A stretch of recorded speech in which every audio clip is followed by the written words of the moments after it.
This week in a conversation, I have the privilege to welcome again my old friend, scholar, Dr. Aleksandra Tryniecka. She's joining me from Lublin, Poland. This time it's the scholarly document she's just published under the title Women's Literary Portrait in the Victorian and Neo-Victorian Novel. Interesting conversation we're going to have. But before we get into this wonderful, scholarly written document, before we delve into it with Aleksandra Tryniecka, I just also want to remind you of my own novel published back in late July, titled Last Spring Was Bittersweet, which is a sequel to the novel that was published last year, titled Bittersweet Memories of Last Spring. If you have not gotten a copy, I just want to remind you that the book is available everywhere they sell books, including Walmart. I keep on saying that. So, yeah. And then also, I just want to remind you also to keep supporting the conversation. Your best literary shows out there. And also, if you like this video after you watch it, don't forget to hit the like comment, the like button. I'm sorry. So let's get started.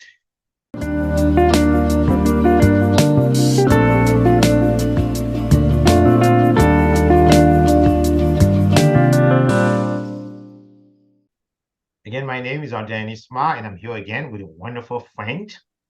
I'm here with Aleksandra Tryniecka. She's joining me from Lublin, Poland. So it depends on where you are on the planet. I have to say good morning or good evening. But today we're going to be speaking about something very specific, very special. Today she's decided to put aside her novelist hat to wear her scholar hat, because we're going to be speaking about a brilliant book she's just written under the title Women's Literary Portrait in the Victorian and Neo-Victorian Novel. Interesting. So to begin with, my friend Aleksandra, welcome again to the conversation. Thank you so much for having me. I'm so delighted to meet you again. I'm so delighted to be here and have this conversation today. Okay. But before we love Bunky so much. Before we get into it, so how's the Bunky Bunch? How's it doing? Oh, thank you so much. Banky is doing fantastic. He's already wearing his winter sweater, and Rodney the same, Wow. and the Banky Princess and Plan and Maurice. And we are just with Banky, just currently we're involved in some secret activities, hoping to be able to share with you more literary adventures soon. And meanwhile, we have our YouTube channel for the youngest readers, where you can follow Banky all year round in all his activities. So he's doing well. He's with me on daily basis, also helping me with my academic work as well.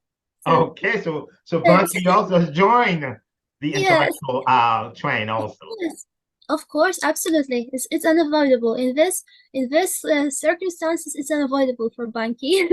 Okay. All right. So let's get into it. Uh First of all, I have before we get into the Victorian or neo-Victorian novel, I just have to ask Yeah. you this question. So what made you decide to write this scholarly written document and decide also to publish it? Thank you so much.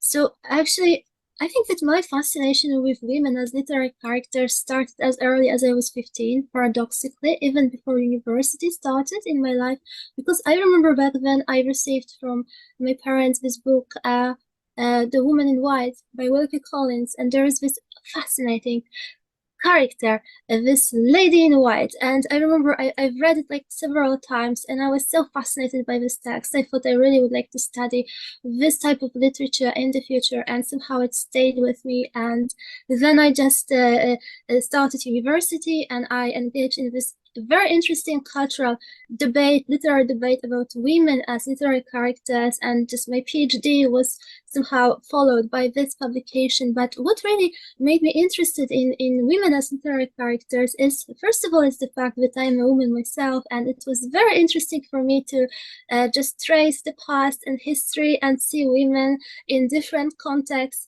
from social through cultural, even fashion is very interesting. And also what made me think about the women as very interesting literary characters is the fact that I believe that they are somehow in between, like between the domestic and public sphere, always in the history of the 19th century, and throughout all of the times, women are always somehow made to skillfully balance between these two spheres. And the result is that if we know a woman as a literary character, we can learn a lot about both spheres, domestic, public, and then society at large. So I thought if I would dive into this, I could learn something about society nowadays and back then.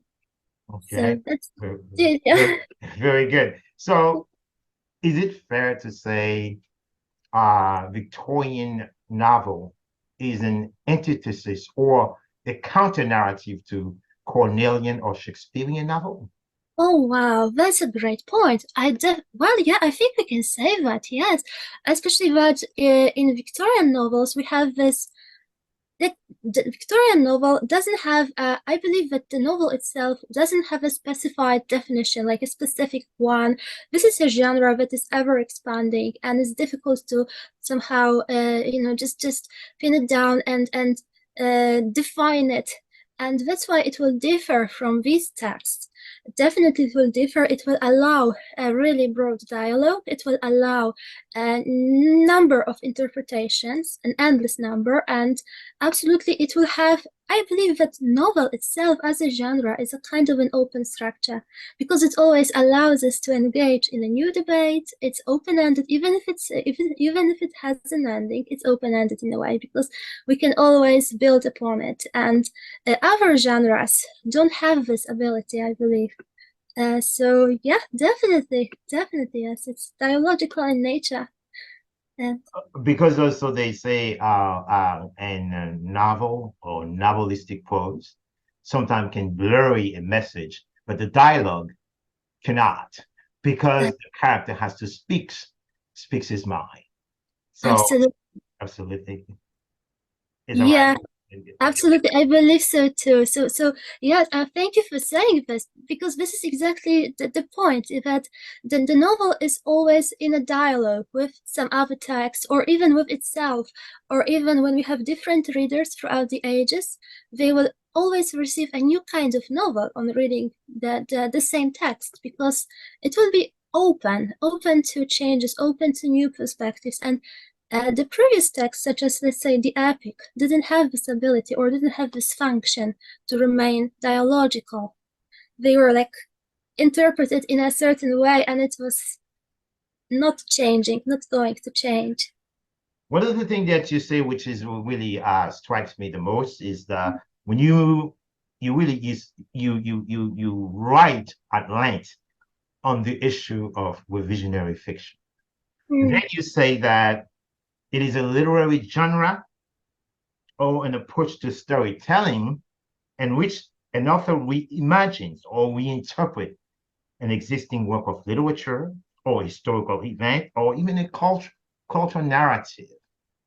So the minute when I see that, Aleksandra, I also see directly because I was a young student university campus. We spoke a lot about the issue of revisionism. yeah. Sometimes some friends or colleagues will tend to refer to some sort of a contrast or give you a Marxist interpretation of revisions. Mm, But in your book, you tend to be narrow focused when it comes to women's novel. Could you please elaborate or teach the audience a little bit? What is the essence behind revisionary fiction? Thank you so much. Thank you so much. and maybe firstly I will just explain myself why I just exclusively discuss women. First of all, I've noticed that on the academic scene nowadays, we have many academic works dealing both with Victorian and neo-Victorian novel, but not with literary figures of women exclusively. So it was like a gap on the market, or a gap in the studies on in general, something that wasn't explored in detail.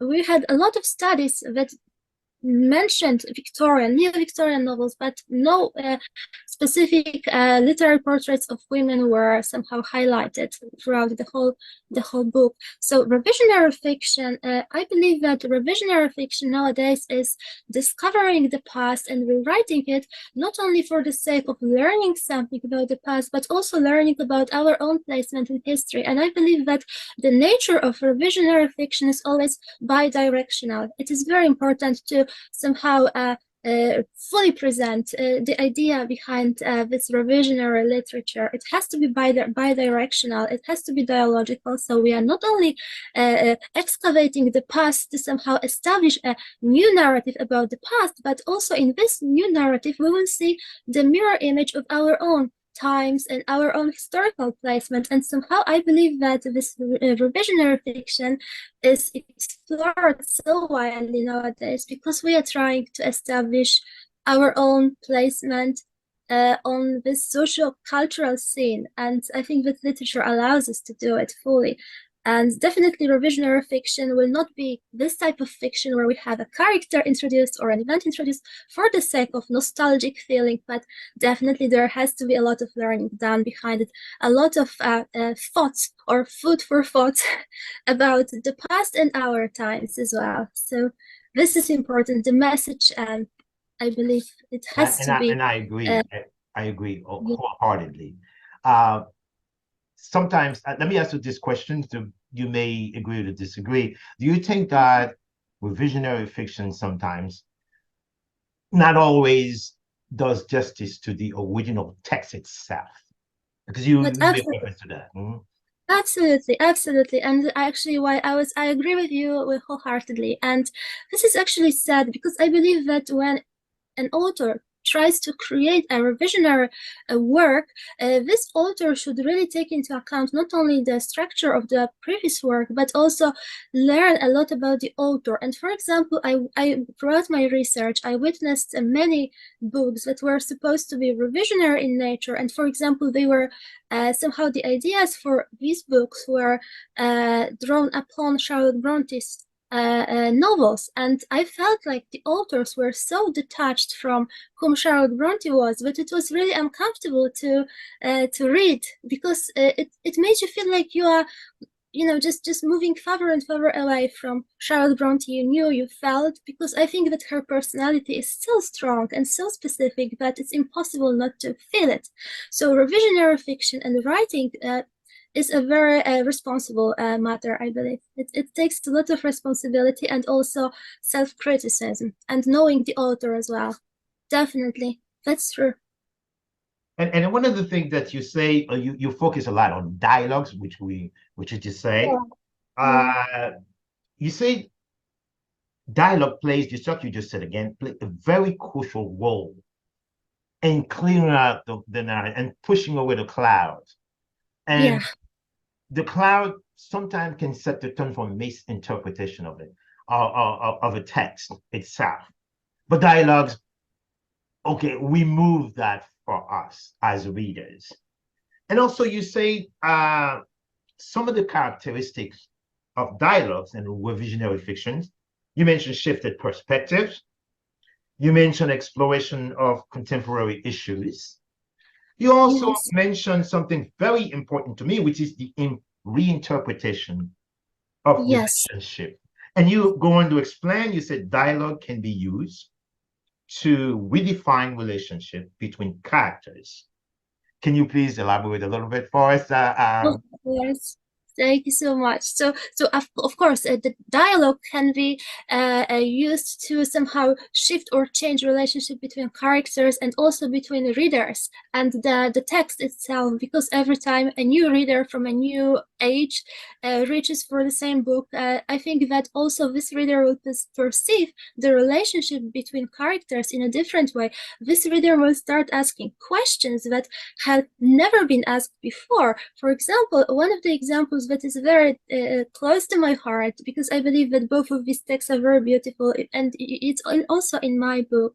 One of the examples is Charlotte Bronte's Jane Eyre. I think everybody knows Jane Eyre, but then there is this wonderful revisionary work by Jean Rhys, White Sargasso Sea, and actually these two books are in a dialogue, but somehow they are also in opposition, we might say, because they offer a completely different perspective on the relationship between characters, and they ask questions that are close to our hearts as modern readers. I don't think that the audience in the past was that curious about, I don't know, the fate of the one of the background characters who actually becomes a very prominent, important character in White Sargasso Sea. So our relationship with the characters in Jane Eyre after reading White Sargasso Sea are changing dramatically as well. I think that we are looking more critically at the main protagonist, Mr. Rochester, like really trying to think well about his actions once again, and after reading White Sargasso Sea, but it is all thanks to the questions we are asking during every age. And these questions are changing. So we are wondering, like, in Jane Eyre, we have the main protagonist, Jane, of course, and there is this very handsome, mysterious, and gloomy, Byronic figure of Mr. Rochester. And there, Mr. Rochester has this poor imprisoned wife in the attic for some reason, and nobody asks why. And at least in 19th century, and nowadays in the 20th century, we ask why. Why did that happen? Who is she? And here are the questions and answers that we will encounter in White Sargasso Sea, and it will dramatically change our relationship with characters in both texts. So this is also the function of revisionary fiction. Yeah. That's interesting. And also you also you speak about reflecting cultural shift in dialogues also. So you also going to say that it is changing by addressing issues of identity, race, gender, and sexuality that may not have present in the original, may have not been present in the original text, it says. Now, I agree so much, with that, because I know in contemporary writing, you can see more and more that is a transgender, not in the sense that, but you say that you can portray a woman as a strong character, and it would be well received and well understood.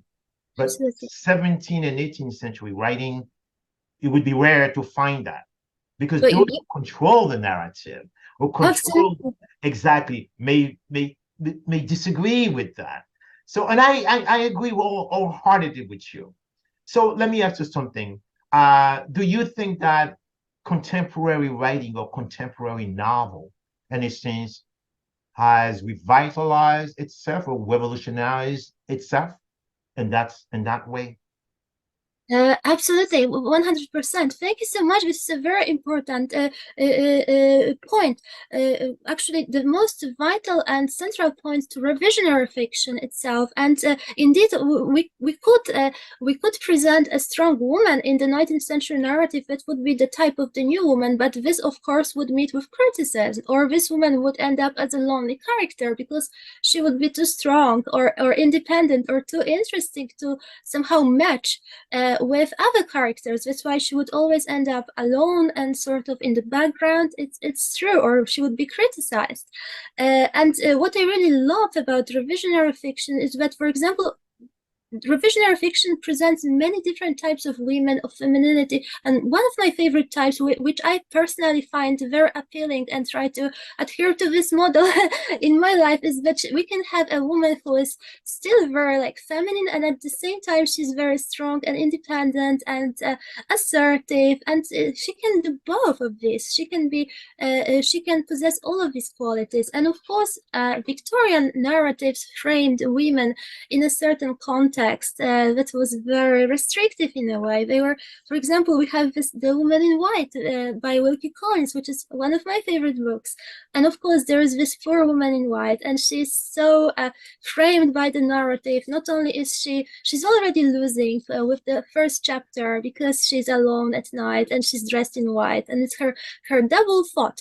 And of course, the modern revisionary fiction is there to somehow, I believe that is there to somehow restore these voices from the past and somehow validate these women, even these literary characters, to offer them some kind of validation and present them as fully fledged figures, as figures who are, well, who possess very complex personalities. And I believe that this is very important because literature reflects ourselves. And then it's like we acknowledge that, yeah, that these women really were, validated, were fully fledged as individuals, as characters. So we can, through revisionary fiction, we can somehow maybe not only change the voices from the past, but also change our present in a way.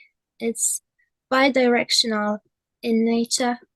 True, because we all understand the power of literature and society. And the word, yeah, the written word is I think the most powerful, the word in general. And you also speak about Socratic dialogues. Oh yes, oh yes. And novels. Yes. And also you say it explores, philosophical, moral, and ethical themes.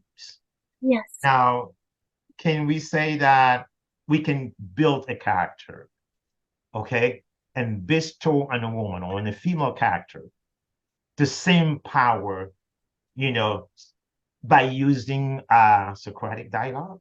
Oh, yes, absolutely. I believe so. Yes, because the idea behind the Socratic dialogues is not who is right or who is wrong. We always believe that this is the end goal, like who's right, who's wrong, and just to categorize everyone and put them in their corners and narratives and frameworks. And the thing about Socratic dialogues is that they somehow allow to ask questions. And this is the nature of the Socratic dialogue, asking questions, being inquisitive, and just allowing the conversation to flow equally. There are several voices or two voices, and they can just interact with one another. So, of course, if you have a character who is presented by means of these voices or through the Socratic dialogue, then the character will definitely be fuller, be more like multi-dimensional in a way, and of course it will pave the way for the representation of a character as almost a tangible person, not a flat character, not a framed character, but like a very complex, ambiguous, and sometimes difficult to define. And this is how we are as humans. So it would be just perfect. Exactly. Yeah. Well, let's say that you speak about biofiction. Oh yes. Yeah. Oh, Now, okay. Can you, because because you depart from a philosophical point. yes. You contextualize the fiction itself and beautify it in a way that you call it biofiction. Can you please explain that a little bit to our readers? Teach them a little bit, Professor Tryniecka. Thank you so much. So biofiction, I think that the readers will find it very appealing. I found it very appealing. Biofiction is this a new perspective offered by revisionary writing, especially I'm dealing with predominantly I'm working with Victorian texts which are remodeled by neo-Victorian texts, contemporary texts, and biofiction is like just meeting the historical figure and just going with the historical figure hand in hand through this historical figure's life. So biofiction will present, for example, an actual person such as Charlotte Bronte speaking with her own voice. I mean, it's a fictional voice, but strictly based on the events from her life, and yet it will be presented as a very intimate diary or a very intimate conversation with the reader. So somehow the gap between the reader and the historical figure, somebody we know as Charlotte Bronte, the acclaimed writer, this gap will be smaller, and suddenly Charlotte Bronte will become our friend, someone whom we know, someone who is very similar to us, who also struggles with similar problems, perspectives, thoughts about life. And at the same time, it's very important, I believe that it's very important while writing biofiction not to somehow stretch these boundaries, because it's like a great ethical responsibility when we are writing about a historical figure. I know that some authors like to stretch these boundaries and add some information that would be shocking or interesting, and I don't think that's the way. It's very important to be responsible and somehow just really work carefully on all the sources we have about this character, this person. For example, letters, or I don't know, like different accounts, different biographies, and then it's interesting to see how these accounts are transformed into a biofictional narrative. So we are transforming these accounts into the first person narrative and just bringing Charlotte Bronte close to the readers, and she's becoming their friend. So this is, and Sarah James, I think, did a wonderful job because she really did a very careful research. She didn't, I've read like 5-6 biographies of Charlotte Bronte, and I really applaud her for The Secret Diaries of Charlotte Bronte. And if I understand correctly, and I think your next novel would be, the protagonist would be a female character. Really? Yeah, yes. So like in Sarah James's text. Okay. Now, because I read Alexander Pushkin on his famous novel titled La Fille du Commandant, or the Daughter's Captain. And at the beginning, before reading it, I thought that the protagonist would be the daughter herself. But it turned out to be, this gentleman, this strong character, the hero. But it wasn't out until the end you see the power of La Fille du Commandant, the daughter's captain, which some sort of bring all the humanity into the story itself. Now, do you plan on, let's say, for example, right off the bat, we'll see a character penned by author Aleksandra Tryniecka as the main protagonist? Or do we have to wait until the middle of the story or the end of it to see the power of that female? Let's say in biofiction, how it works, what is when this power of the protagonist is revealed to us as readers. Yes. Oh yeah, I think it works in a very interesting way when it comes to biofiction, because when at least it works for me in this way. When I started reading Secret Diaries or any biofictional text, I don't feel this power of the character at first, at least as we know the character, that is as a historical figure. It's someone who is like even like a backstage character at times, a person who is very close to like us, like ordinary readers, and then this power is revealed, I believe, after the reading of biofiction. When we have the whole text in a mind, we just can fully embrace the meaning of the character. But when we are reading, like just scrolling through pages, moving forward, I believe that we are rather reading about somebody who's just dealing with life, just ordinary life. And this is also the power of biofiction. It might look very ordinary, but this is the power that biofiction holds in a way. I don't know, I wonder if you agree with me that the power of the character is revealed in the end when we have the full product. Like, yeah, just... I think so. Mm-hmm. I agree.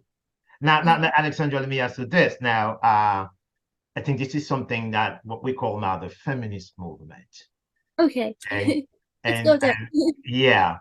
A movement, by the way, that has been empowered by some very powerful figures in literature.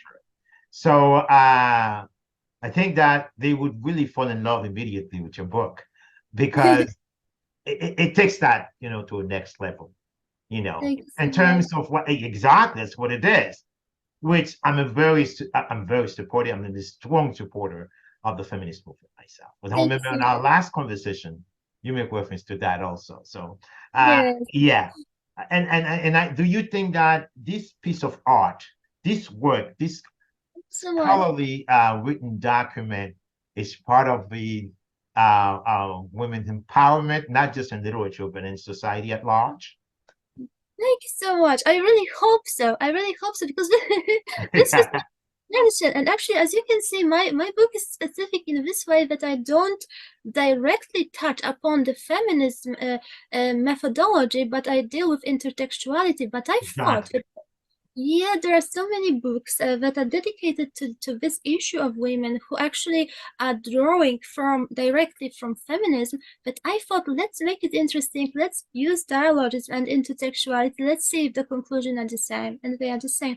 And also, my idea was to present those positive stories about. I mean, some of them are maybe not positive, but always something is gained. There's always a voice regained, or identity regained, or even the reader is left with a new, more positive knowledge about background characters, women characters, or I wanted to present women who actually always succeed in a way, even if it's a small, tiny steps. I didn't want to. I know that there are. Of course, there are many very difficult topics, but I believe that our world is so filled with difficulties. And I thought, like, let's present some kind of positive little steps or positive successful narratives or Right. just to I Right. think it's important. I think it's because otherwise we will just keep falling into this like uh and I wanted this book to somehow present that these discourses about femininity, about women, are somehow endless, and they can be continued throughout days, months, centuries to come. They are not ending anywhere. They are not framed by anything. And there are some positive stories in them as well. Not So, just positive, but it's strategically important to have to yes. raise this issue. So definitely I hope that this will be an empowering book. Now, and I'm sure also it's an academic book too. So in academia, how it is received, do you do you how do you find the book as the reception, I would say, in academia?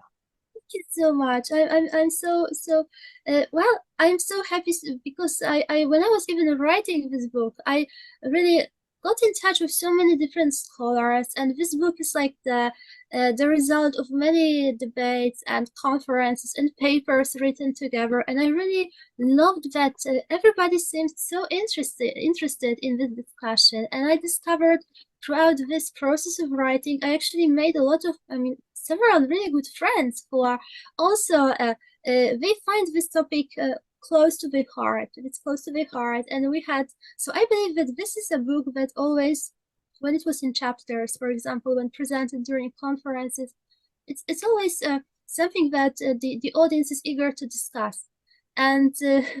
I think because it's such a universal topic for everybody, and I believe that, yeah, these are women literary characters, but some of these thoughts and observations here can be applied to the society at large, our society, modern society. So that's why it's so interesting. I think, I mean, this for those scholars who are also involved in the studies of the 19th century and modernity. So I just hope that the readers will enjoy this book. Will, the will, and me personally, I had a special fun in reading it because I know this is a document penned by one of my best friends in the picture. So yeah, I was very happy, That's to and me. and also my wife, who is a very, I would say, a feminist, so she loves it too, Oh, thank and you so much. yeah, yeah. I'm so happy. And it means so much to me. Thank you so much, because you are also my fellow scholar, my really great friend. So I really appreciate it, and that you read my book. Thank you so much.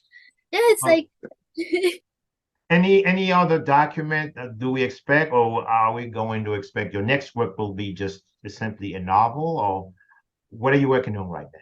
Thank you so much. So actually, I have a couple of projects running, but so far, it's I concentrated on Banki, and we both with Banki, we are somewhere in the middle of very mysterious activities. So definitely there will be a novel, the next novel dedicated to Banki. But also I'm having because he's really waiting for it, and me too. And when I was writing this book, I also had like a poetry volume in my mind, so probably this. And I'm working on a novel for adults as well. But so far, also I'm concentrating on my students writing the BA papers, and it's top importance, top of the top, and of course That's the what we novel. all do as professors, right? That's what we do. Yes, absolutely, absolutely. So their works are now of top importance as well. So, we could talk forever, topics like this, Yes, forever, because I know we can dive into it, delve into it, and yes, there are then so we can talk for hours. Yeah, but because of the time constraint, so we have to start. Maybe we might do it another, again, of uh, course. when the time comes. Thank So, you so much. any Of course, message, Alexandra, would you like to give to any writers out there, a message professors, to writers, scholar, who would want to be scholars. interested in delving into this very important, especially in today's contemporary writing? Any message you want to give to? Thank you so much. Or dear scholars, I feel how you feel. Don't give up on your research. I know that every day you have new publications coming and you feel like you will never incorporate them in your bibliography. Don't worry. At some point you have to stop. But because we have such a huge number of information surrounding us, but sometimes I think that scholars struggle with this. They want to construct a really meaningful research, and somehow they feel like that was my feeling at times, like I had an access to such a to so it was too much information. I mean, the access to these sources is like ever expanding, and it's important to be very selective. Also not to overwhelm the reader, I think, because my book, for example, was different from this final product, but I thought it will overwhelm the reader, so I just changed it into this type of book that hopefully will be friendly, hopefully, for the readers.